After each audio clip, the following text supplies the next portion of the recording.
I want to talk to you guys about the recent jobs report that just came out. Now, the recent jobs report that just came out was put out by the Department of Labor. The Department of Labor, it's a United States agency. They have a Bureau of Statistics, and they put out the job report once a month.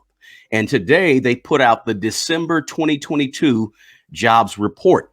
So I want to have a quick conversation about that jobs report. And you're going to see me looking all over the different screens, but bear with me. So the conversation I want to have about the jobs report that came out is about the Fed and how the Fed is looking at the jobs report and how that is going to affect a lot of things. And it's going to affect us because I'm telling people to spend less money and save more money, specifically because of the jobs report and the information from the Fed. So what do we know so far about the economy right now? Beginning 2023, what do we know? Inflation is still sort of high, right? It's still high. Prices have still been increasing. There's some signs that inflation has sort of topped off, but it's not, and inflation is not really going up like it was going up, right? But the core PCE, now the core PCE is basically the regular inflation rate minus food and energy. The core PCE remains about the same, around 5%, which is what the Fed said it would be, or said it was about a month ago when they did their meeting. I say about 3 weeks ago. But inflation is holding steady for the most part. But there are some signs that inflation is beginning to cool off. And we'll talk about that in a moment, guys. But we know that the Fed has increased the funds rate, right? They increased it 7 times last year. 4 times in a row, the Fed increased the federal funds rate by 75 basis points, right? 75 basis points is just 0.75%, 0.75%. The last increase in the rates in December was 50 basis points, right? And that was just December 14th or so. The Federal Reserve is basically doing 2 things to lower inflation right now. And these 2 things are a big part of their overall policy to attack high inflation, right? So the Fed is, 1, decreasing the assets on their balance sheet.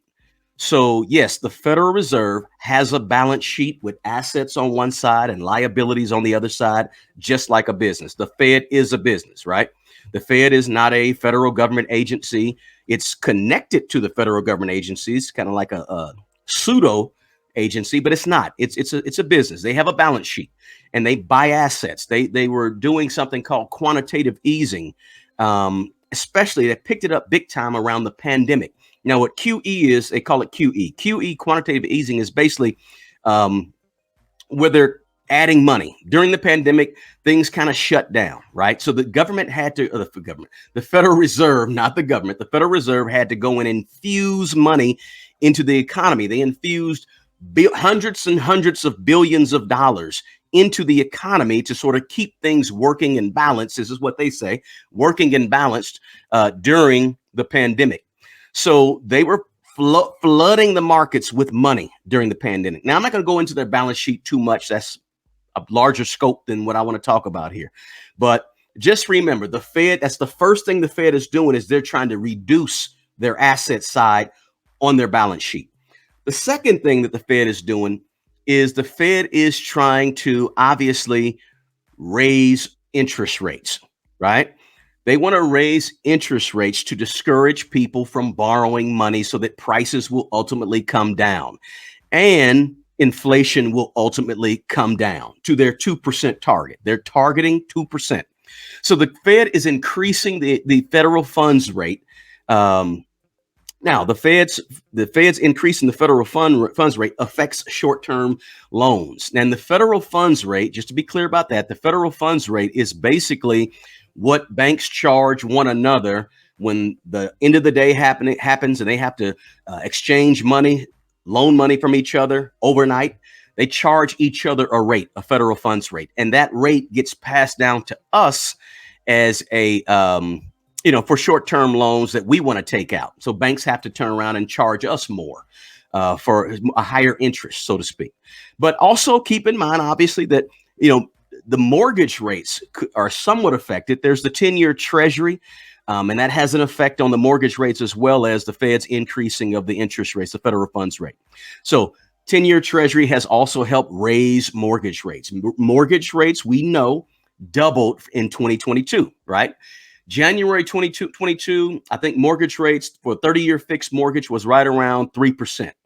By the time the end of the year came in 2022, mortgage rates were over 6%. They had topped off a little over 7%, but had come back down a little bit to around just over 6%. So mortgage rates doubled in 2022.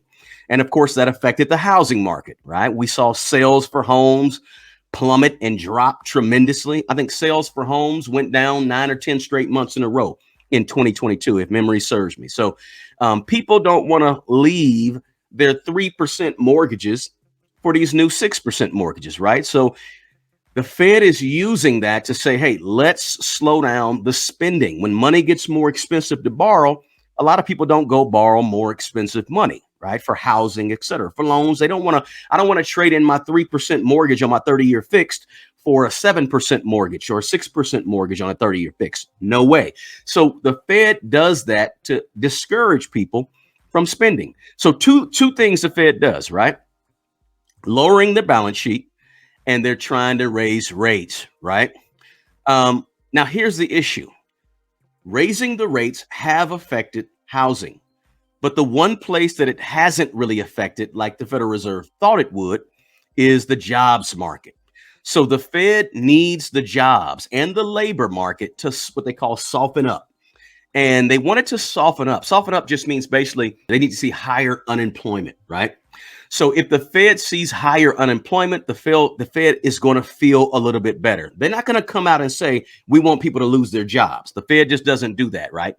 But they do want to see unemployment go higher than what it is. Why is that? Because here's the connection, right? So the connection between jobs and unemployment and interest rates and inflation, when the Fed raises interest rates to try to lower inflation, it usually means that demand for goods and services goes down, just like the demand for new mortgages went down when the Fed raised the interest rates last year in 2022. When the Fed raises the interest rate, demand for goods and services goes down typically. And when demand goes down, prices have to go down as well, because those businesses, they want to stay in business. So they're going to lower their prices to meet demand. Demand goes down, prices go down. But if demand stays high, prices tend to stay high, right? When prices typically go down, employers, jobs, they have to cut cost. So they do two things to cut cost. They cut prices, as we just said, and they cut employees. For most businesses, the biggest part of their expenses is payroll, or one of the biggest parts is payroll. So businesses lay off workers when demand goes down. Demand goes down, less people want my stuff.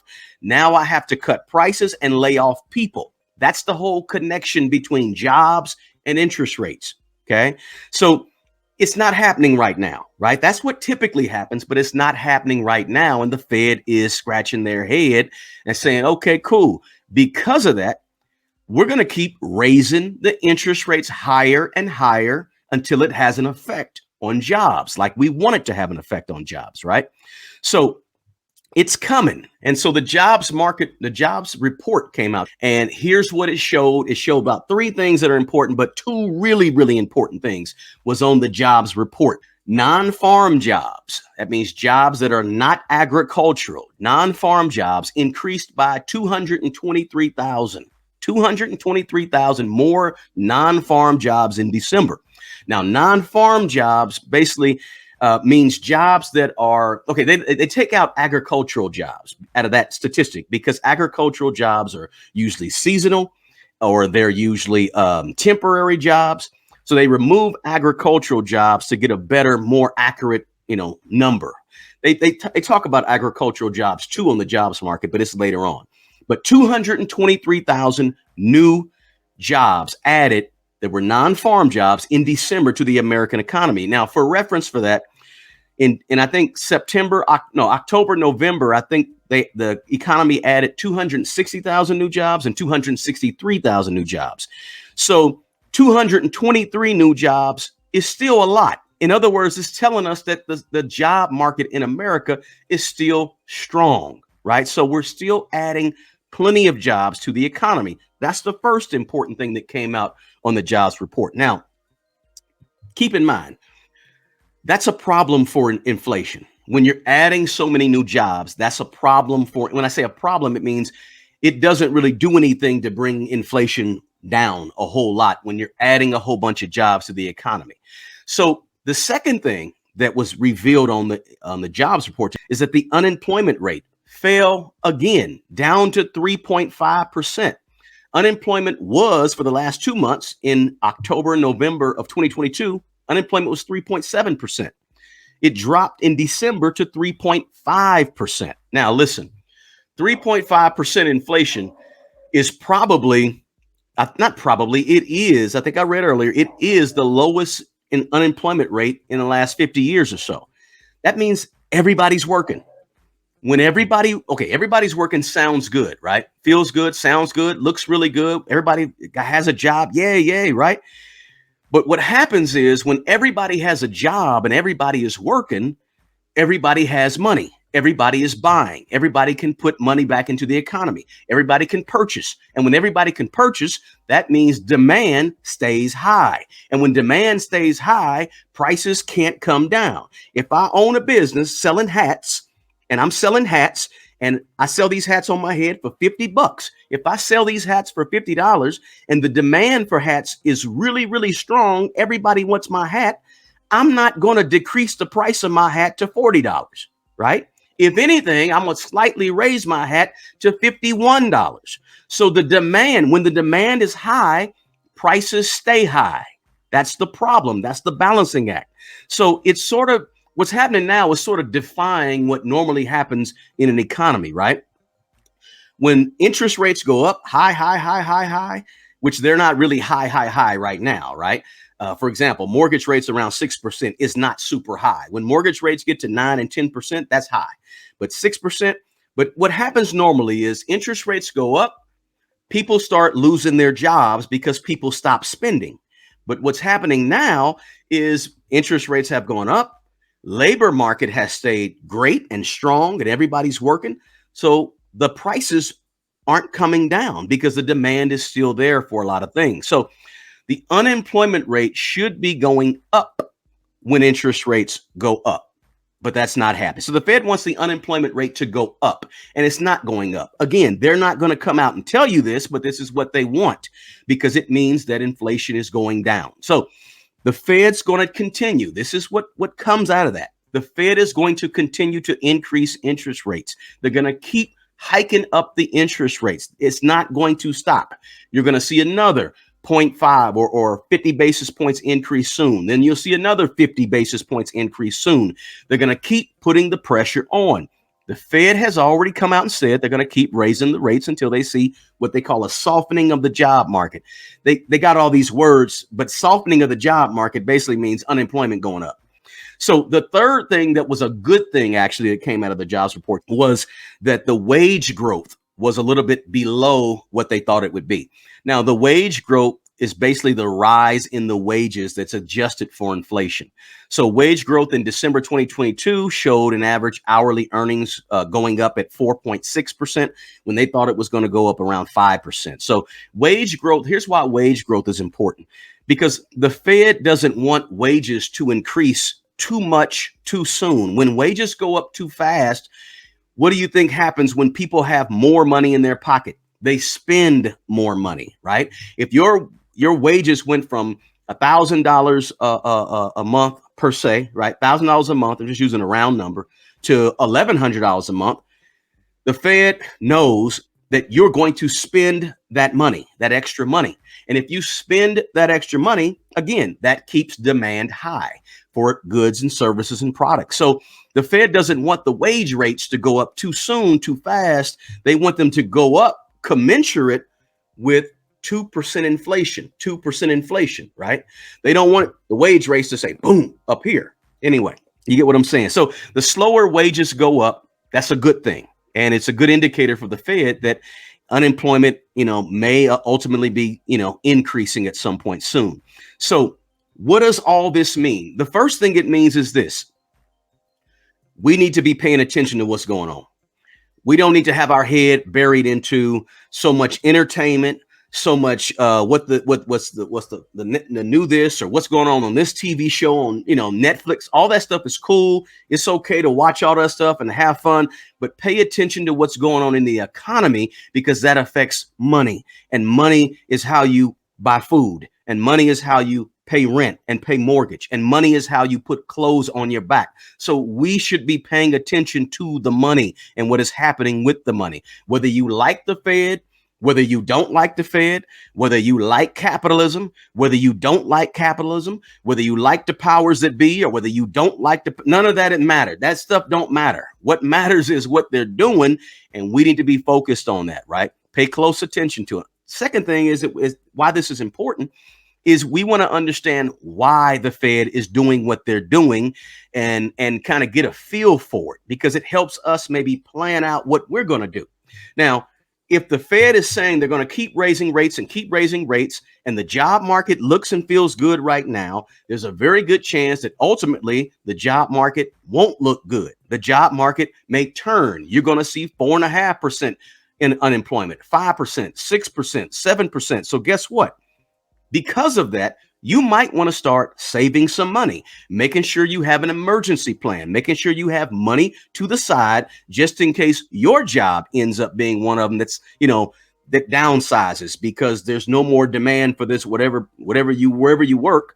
And you're saying, hey, I need to pay attention, make sure I stack my cash, right? The job market is stubborn right now. We know it. But guess what? The Fed has already said they're not going to stop until the job market softens, until unemployment goes up. So we need to be ready for that. So home sales, guys, keep in mind that home sales are going to continue to struggle because there's a lot of different variables with homes, right? Supplies, how much is out there on the market, how many existing homes are out there on the market. There's a lot of things to think about. But just remember this: as the Fed keeps raising rates, that is going to trickle down to the 10-year treasury, and that's going to trickle down to the 30-year fixed mortgage. And when the 30-year fixed mortgage continues to go up, it's going to cause home sales to stagnate even more, to stop even more. It's going to have a negative effect. The other thing that you need to keep in mind about interest rates going up is that as the Fed keeps increasing the interest rates, the stock market is going to react negatively, because when the Fed increases interest rates, the stock market usually goes down. Okay. Usually. Okay. Doesn't happen every single time, but for the most part, the stock market reacts negatively when the Federal Reserve increases rates. Okay. Now, I'm not telling you to stop investing in the stock market. You want to keep investing in the stock market, because when the stock market is down, obviously you're buying things low. You're buying shares, at a low discounted price. And you always, the whole deal in making money in the stock market or anything is to buy low, sell high, or buy low and hold on. So when you buy stocks low, when the market goes down because the Fed keeps raising rates, go ahead and keep, doing your dollar cost averaging. Keep investing, because you're buying things at a discount, and ultimately it will turn around. The Fed is on a balancing act right now. Okay, they're trying to say, okay, we want to get inflation down so people are paying less for a loaf of bread or for milk or whatever. But at the same time, if everybody has jobs and everybody's working and everybody's making good money and wages are skyrocketing, then it's going to be hard to get the inflation down because prices are going to stay high, right? A business that sells hats for $50. If everybody has money to buy my hat at $50 and they're buying it, guess what? I'm going to keep the price at $50. I'm not going to lower my price when the demand is high. Now, when people stop having so much money and they don't want to pay $50, guess what I got to do to my hat? If I want to stay in business, I got to lower the price of my hat to $45, right? And I may have to lay off 20 workers to make sure I still make a profit and stay in business. Boom. That's how we get that's the balancing act. So the Fed is trying to balance those two things out without hurting the economy too hard. Now, let me say this. There's other ways the Fed can go about what they're trying to do. This is just one way. This is their policy right now with the current Jerome Powell as the head of the New York Fed. He's the head of it. So that's his That's their policy. There's other policies that could be employed by the Federal Reserve, but I'm saying this is what they're doing, and we have to kind of understand it. So we got to educate ourselves about this stuff, because this stuff can help us make better decisions about our own personal finances. The bottom line is this: the job market is strong. Okay. So we need to be spending less, saving more right now. I just wanted to come on here today and talk to you guys about the recent jobs report. I hope you guys got something out of it. You can smash that like button over there. You can subscribe if you're not a subscriber already. We talk money. We talk personal finance. We talk economy. We talk real estate. We talk landlording. We talk housing. We talk money management. Lots of things in terms of money. I encourage you to read the jobs report on a monthly basis. You can just Google it and put in Department of Labor jobs report. It'll come up right there, and it'll be a PDF that you can actually read and go through for yourself. And as I always say, guys, the best person to take care of the old you is the young you. Take care of yourself. Take care of other people. Drop me a comment. Until the next, holla. Peace.